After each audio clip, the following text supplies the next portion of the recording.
નમસ્કાર મિત્રો, આજે આપણે વાત કરીશું જૈન લોકોની બુદ્ધિની. મને તો આમ તો જૈન લોકો બહુ ગમે, પણ એમની બુદ્ધિ એ બહુ વિશેષ હોય. આમ કહેવાય કે જ્યારે ભગવાને બધાની બુદ્ધિ વેચી દીધી, સૌથી પહેલાં એમને વેચી, પછી જે વધી એમાંથી આપણે બધાને વેચી. એટલે કે એક પાર્ટ આખો એ જૈન લોકોમાં, એક પાર્ટમાં આપણે, એવું લોકો કહે છે. તો બે જૈન લોકો દુકાને બેઠા હતા, પોતાનો સરસ ધંધો હતો ને વાતો કરતા હતા. પાછા એ લોકો બોલે કે નાકમાં બોલે, મસ્ત બોલે, મજા આપો પડવાની.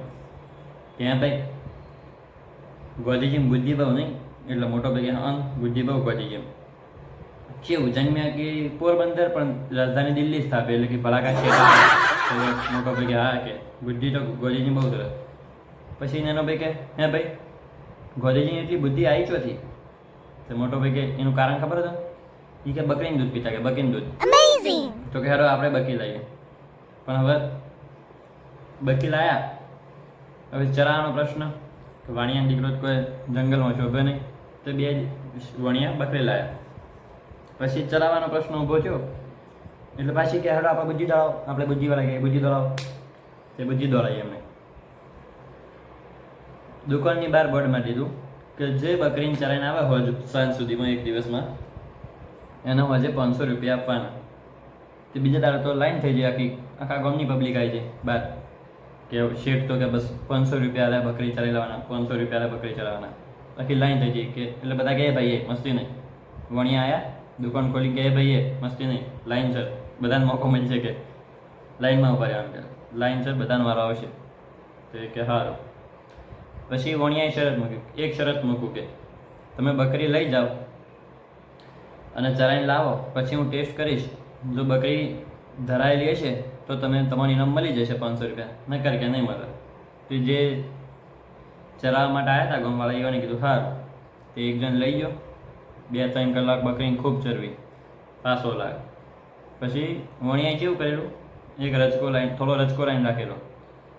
હવે બકરીની ટેવ હોય કે ગમે એટલી ધરાયેલી હોય, પણ રજકો જોવે ને એટલે એ થોડું અંદર મોઢું નાખે છે. તે પેલો ભાઈ ચરાઈને લાવ્યો કે બરાબર ભાઈ ટેસ્ટ થશે. તે વણિયો રજકો કર્યો, લે ગીની ગીની ગીની.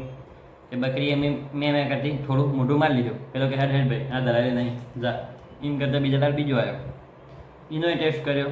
તે રજકો લીધો, બકરીએ પાછું મોઢું નાખ્યું, થોડું ખાધું.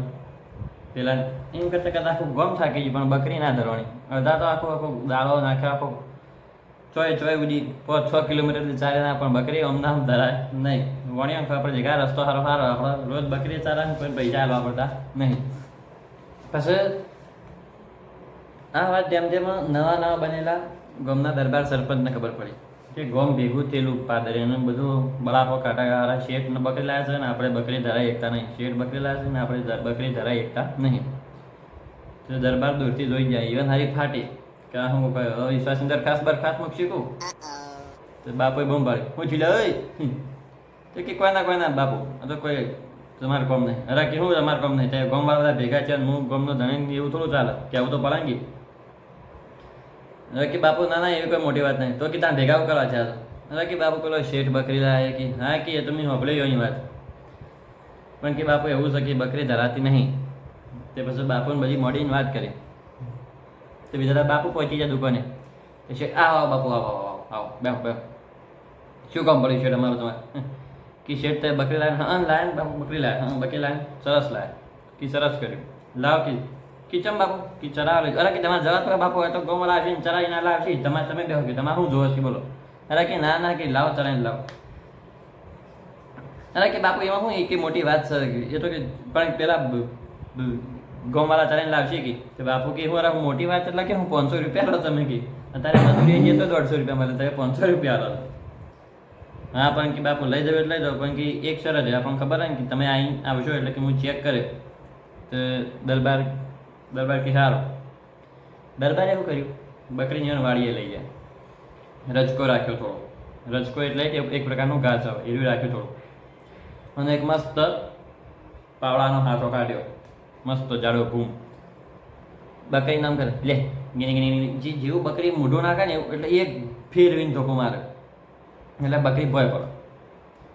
પછી ફરીથી ઊભી થઈને બકરીને લે ગીની. તો તો ફરીથી ધોકો મારો બકરી ભોય પર 2 કલાક સુધી આવું કર્યું એટલે બકરી હાવ એ રચકા ઘાસમાં જોઈને એને નફરત થઈ જાય એને જોવા નહીં આગે જ જાય જોવો એટલે એવું હાવ કરી નાખ્યું બાપુએ. પછી બાપુ આવ્યા 2 કલાકમાં આખું ગમતો આખો દાડો થઈ જાય તો ધરાઈ નતું બાપુ 2 કલાકમાં હાકી લ્યો છે બકરી ધરાઈ જાય ફૂલ કેવું બાલો કરો બાપુ ચેક તો કરવું પડે હાકી કરી લ્યો. તે શેઠે રચકો કાઢ્યો લે ગીની ગીની ગીની ગીની એ બકરી કે લે ગીની ગીની ગીની બકરી જેમ જેમ પેલો ગીની ગીની કરે બકરી પાછી જાય પાછી જાય પાછો ખબર પડે કે હાથ ધરાઈ જાય આખું ગોમ ધરાઈને લાવતું આખો દાડો મહેનત કરતું તોય બિચારાને પૈસા વગર મોકલે પેલા બાપુ ખાલી 2 કલાકની બુદ્ધિ વાપરીને વણિયા પાણીથી 500 રૂપિયા લઈ ગયા એટલે બુદ્ધિનું કામ છે આ બધું. આવા જ વિડીયો જોવા મારી ચેનલ સબસ્ક્રાઈબ કરો. જય હિન્દ જય ભારત.